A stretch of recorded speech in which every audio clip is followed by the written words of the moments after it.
Guys మీరు కానీ మన వీడియోని ఫస్ట్ టైం చూసుకున్నట్టయితే మేక్ షూర్ టు సబ్స్క్రైబ్ అనమాట. మీకు తెలిసే ఉంటుంది నేనైతే అరకు వెళ్ళాను అని చెప్పి.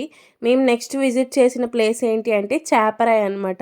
నన్ను అడిగితే కింద నుంచి అంటే బుర్రా కేవ్స్ నుంచి మీదకి వెళ్ళే బదులు మనం మాడగడ హిల్స్ చూసుకొని కిందకు వస్తేనే బెటర్ గైస్. ఎందుకంటే అప్పుడైతే వన్ డేలో మనం చూడాల్సినవన్నీ చూసుకోవచ్చు.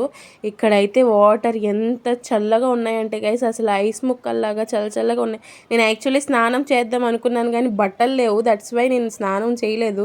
కానీ చల్లదనానికి స్నానం చేస్తే 2 రోజులకే నాకు ఫీవర్ మాత్రం ఖచ్చితంగా వచ్చేస్తుంది ఆ చల్లదనానికి. అసలు ఇక్కడ చూసారా గైస్ ఎంత బాగా ఆడుకుంటున్నారో. చేపరాయి ఏమో కానీ చేప ఉంది చూడండి ఆ రాయి మీద, చేపరాయి అని చెప్పి. కానీ వ్యూ మాత్రం చాలా బాగుంది. కాకపోతే ఎక్కువ వాటర్ ఏం లేదు.